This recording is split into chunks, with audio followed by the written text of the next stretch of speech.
Communicators is on location at the 7th Annual State of the Net Conference, sponsored by the Congressional Internet Caucus. We'll be talking with several of the participants in this conference, and we begin with Clay Shirky, author, professor, and thinker about technology and its uses. He's written 4 books on the internet and technology, including his latest, Cognitive Surplus, Creativity, and Generosity in a Connected Age. Mr. Shirky, is the internet browser an antiquated technology? You know, it's antiquated in the sense that it is nearing 20 years old now, and when life cycles change that quickly, it changes quickly as they do now, anything that's 20 years old is somewhat antiquated. But it has also consistently proven its worth. In fact, it's starting to disappear not because it's going away, but because it's soaking into everything else. In a way, the browser is becoming the background of whole operating systems. Google has got Chrome, there's an operating system called Jolie Cloud, all of which essentially bring all of the user interaction into the browser. As we know from YouTube, the browser has become our platform for watching video, listening to music, as with Spotify and so forth. And so the browser is stopping. In fact, my kids, just the other day, I asked my 9-year-old if he had the browser window open, and he said, "What's a browser?" Because to him, it's what you use the computer for. It is the absolute edges of the screen. And so I think the browser is becoming infrastructure rather than an application that people think about. Well, with the new apps that are out there, is the browser going away? Well, the browser is going away in the sense that it's being more tightly tied to the operating system and less intrusive into the user experience. One of the things that's happening is that the idea of the App Store, which is really just a one-click install of software, has actually escaped the iPhone and iPad, and now people are bringing it back to the personal computer. Apple most famously, obviously, on the Mac, but there are a number of people in the Windows and Linux worlds also working on making software easier to install. So I think one of the things that's happened is the browser demonstrated how easy it was to use software when you didn't have to install lots of things. And now the rest of the software ecosystem is coming to exhibit the same characteristics as the browser demonstrated. So the browser stops being the center of our experience, but I think it remains part of the infrastructure that we're all going to be using, for the future. What's been the effect, Clay Shirky, of wireless mobility on how we use technology? Wireless mobility is quite interesting because the word wireless has exactly the same descriptive error in it as the idea of calling cars horseless carriages, right? It is not, in fact, the lack of wires that's the most important thing any more than it was the lack of horses that made cars special. What makes wireless special is that we stop having to think about access and think about space at the same time. It used to be that if I wanted to use the internet, I had to go to a special room, sit in a special chair in front of a special machine with a yellow wire in the back. And what having an Android or having an iPad or having a smartphone does is it says, you don't need to think about where you are to think about what you want to do. And one of the things that erases is this old notion of online versus offline, right? That online was a place we went when we were escaping the real world. Somebody was talking to me the other day and asked me, how many hours a day do you spend online? And I thought, well, that's not a question I've been asked in a long time, and I sort of struggled for an answer until I realized that question doesn't make any sense anymore, because we don't really have the experience of going online when we pull out a phone to look up something on a map or get somebody's number off of an online directory. We are certainly using the internet just as surely as if we were using it at home. But the fact that it's on the phone and we can dip in and out lightly all the time means that wireless has really made the experience of using the network much more embedded in our daily practice. It's much less an alternative to real life now and much more an augmentation of it. What about when it comes to legislative policy or regulatory policy, the use of Androids and smartphones, et cetera?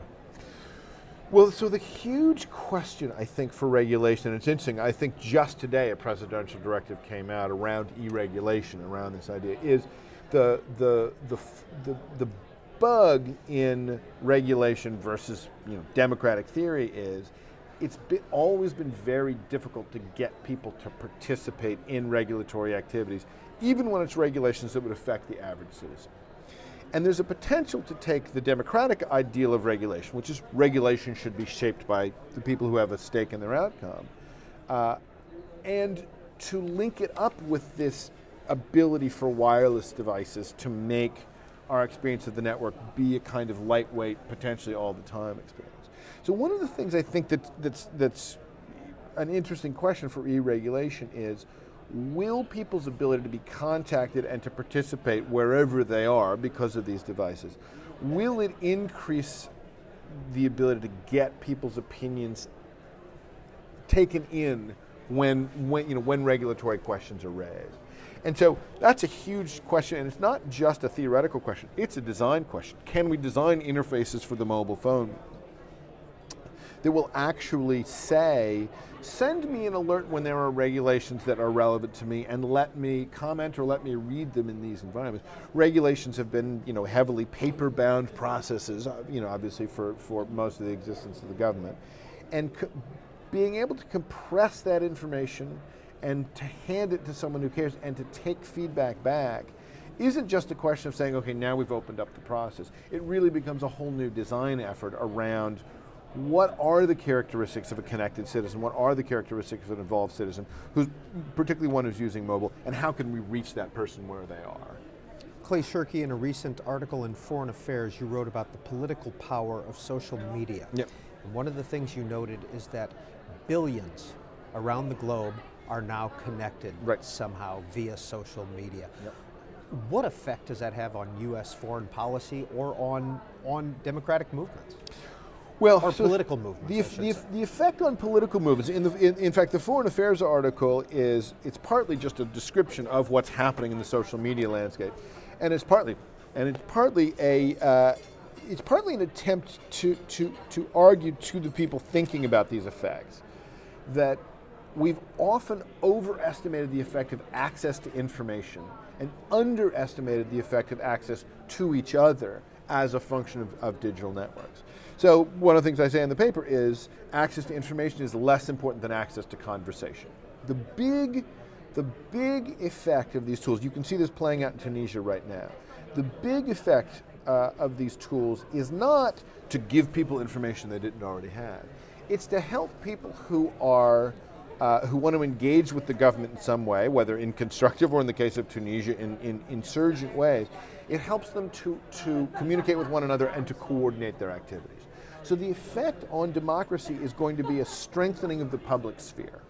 And in places that rely on a strong public sphere, the world's democracies, this will, I think, be a net positive.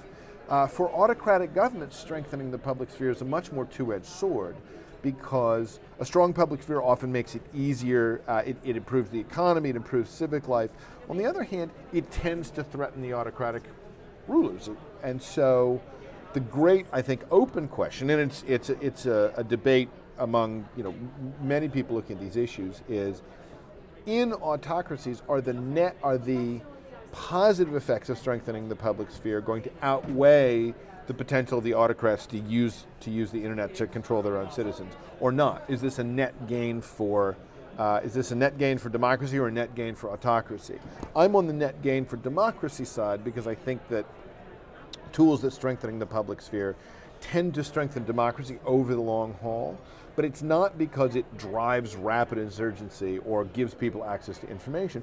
It's because it strengthens the ability of citizens to know their own minds as a group and to take action together. On the other hand, the autocratic states of the world want to prevent that from happening, and they're willing to invest considerable money and effort in keeping it from happening, right? As much as those of us looking on the events in Tunisia are hoping that they now get a democratic government, the reward for this insurgency will be self-governance of the Tunisian people. The world's autocratic leaders are studying those events as hard, trying to figure out how to keep anything like that from ever happening. So, should the State Department have a policy on promoting social media overseas? Well, God, I mean, we did have a policy for the last year. Secretary Clinton, about this time last year, made a speech unveiling internet freedom as a formal policy within the State Department, something we wanted to promote and something we would be willing to remonstrate with other countries of the world for curtailing. However, that has turned out to be tremendously problematic in the light of WikiLeaks, because suddenly the exposure of internal State Department conversations was not only complicated from the point of view of loss of classified material, but again, to the Tunisian example, it became obvious to everyone that the United States knew that the Ben Ali regime was completely corrupt, but also that they were pro-Western, and so they were tolerated. And that actually enormously complicates the Secretary's job, because whatever détente the United States now sets up with the new government of Tunisia, it's going to be with this full description of our previous tolerance of Tunisian misbehavior in hand. So it's not clear to me that the U.S. should do anything specific to promote social media as a foreign policy objective, in part because of these kinds of complexities, and in part because the world's autocratic governments are now increasingly worried about social media. In fact, U.S. promotion of social media in some quarters makes it easier for the autocratic governments to crack down on it. So Evgeny Morozov, who I disagree with about a lot, but not about this, has said, it may well be that the best policy for the State Department vis-a-vis internet freedom is not to say anything in public about internet freedom, but to simply work to see, the U.S. government as a whole, to work to see that people are able to use the internet to communicate as they will without making it a formal policy guideline. As we're taping this interview, Clay Shirky, Hu Jintao, president of China, happens to be in Washington. Yes. Should the Facebooks and the Googles and the Bings of the world be held accountable for policies that they, as corporations, private corporations, develop in China? Yeah, that is a really complicated question, and I think ultimately I have to take the Democratic punt, which is that is a question for Congress. That is a question that is so large and touches so many things that I think there is no legitimate regulatory answer to that question. I think that only the most legitimized body, which is to say the representatives we all send to Congress, can actually hash out the questions of, do we want Americans to be able to compete on a level playing field, which means going into autocratic countries and abiding by their rules? Do we want to adopt the Westphalian mode of saying every company has to abide by local rules because that's what we expect here? Do we want to say that the U.S. as one of the world's anchored democracies regards democracy promotion as a set of regulations we would be willing to put on our own firms? There is also the way in which U.S. citizens may well have a stake in this debate, separate from our elected representatives. People were enormously upset when it turned out that Siemens Nokia equipment was being used in Iran to uncover dissidents during the so-called Green Wave.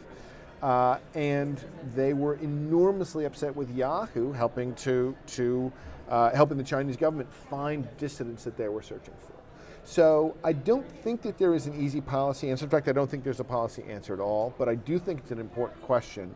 And I hope that Congress offers some clarity, because in a way the worst thing that could happen is that everybody muddles along thinking they know what the rules are without some kind of clarity, being produced legislatively.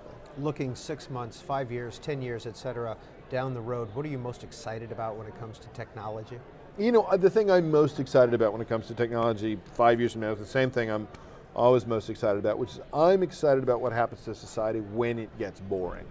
Right? These tools don't get socially interesting until they become technologically boring. Right? It's not the moment when a shiny new tool shows up in the hands of the world's 15-year-olds that it changes the world. It's when your mom takes it for granted that she can make a video and upload it to YouTube. Right? It's when a group that wants to form doesn't even think about using the internet as a tool for finding members, raising money, publishing materials, because that's the moment of real social change. And so I think a lot of the stuff that we've now already factored in as part of the technological landscape, like this business about wireless and mobility, still has yet to show up in American society as in its full social ramification. And those changes, when they happen, they're always slower, they're always subtler because they sort of bubble up, but at the end of the day, it's really the social changes catalyzed by the technology that turn out to be the really big deal. If you could redesign the FCC, where would you start? I would start with spectrum policy. Spectrum policy, which seems to be about spectrum, about how we manage spectrum. I'm sorry. You can just keep talking. All right. Spectrum policy, which seems to be about spectrum, is actually about the state of radio engineering circa the early 1930s.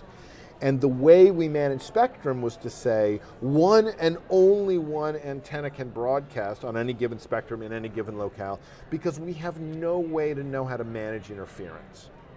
There was one little slice of spectrum where that didn't matter, which is 2400 gigahertz, because it is the frequency at which water vibrates. It's the microwave frequency. And so they said, oh, fine, garage door openers and microwave ovens, do what you like there. And this one little unmanaged slice of spectrum is where Wi-Fi showed up, which is plainly the most incredible change in networking technology these last 10 years. And if I could redesign the FCC, I would make it clear that when the engineering changes, the regulatory apparatus changes as well. Because we could get so much more value, so incredibly much more value out of the spectrum the FCC manages on our behalf if we approached it with 21st century engineering than 20th century engineering. How did an art major from Yale get interested in these topics? Well, you know, by accident. I think like a lot of people who got interested in the internet in the early 90s, I was actually doing some research in a library for a theater company I was running. And my mother, who's a reference librarian, said, oh, if you're doing that kind of research, we've been learning about this thing in library school. You should know about it. It's called the internet. I said, okay, Ma, I'll check it out.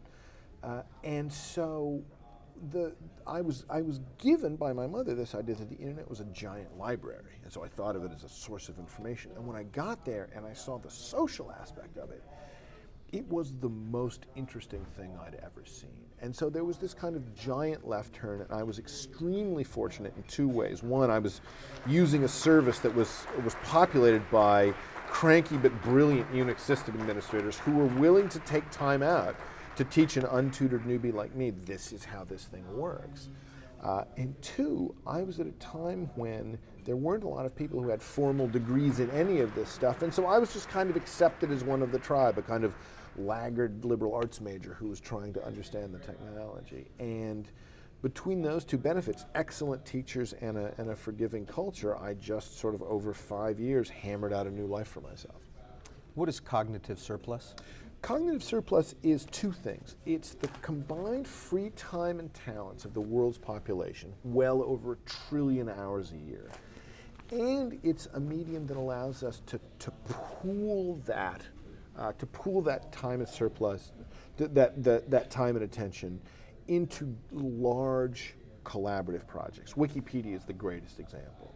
Wikipedia is built out of cognitive surplus, the ability of literally millions of people worldwide to contribute time. A lot of people contributed a little bit of time, a few people contributed a lot of time, and the result of that participation has been this, it's the most used reference work in the world. 10 years old this Saturday.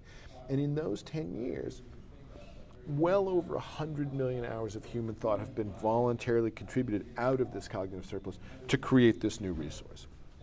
So the idea of cognitive surplus at the heart of the book is not only has this happened in these examples we can point to, but this is a social resource we can design around in general. What concerns you the most looking 6 months, 5 years, 10 years down the road of technology? You know, what concerns me the most is what's always concerned me the most, which is that all of the good aspects of the internet are built on top of not just wires and antennas and computers. They're built on standards and regulatory agreements and behavior. They're built on the ability of individuals and companies and governments to say, I would rather abide by these rules than opt out because this network is good. And if there is a concerted push, again, by the world's autocratic leaders or by telecom companies who would rather have commercial capture of some basic layer of the networking stack, all of that could be significantly damaged. And so I think, constant vigilance, as always, is the thing that keeps free systems free.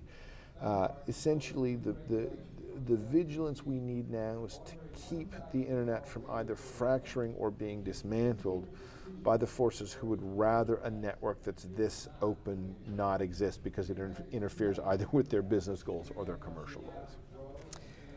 Clay Shirky, what do you teach at New York University? I teach theory and practice of social media.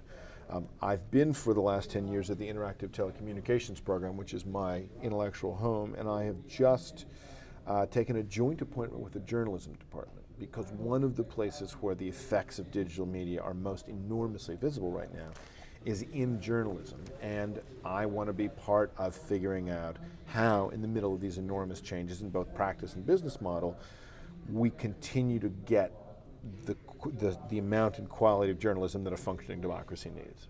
What choices have you made in technology? What do you use?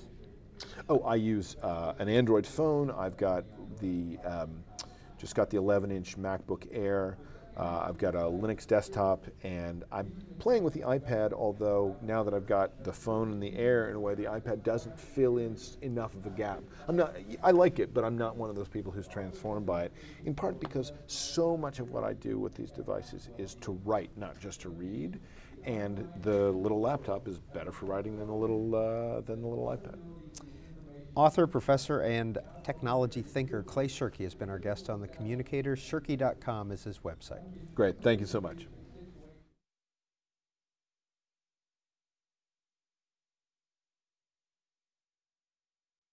As the nation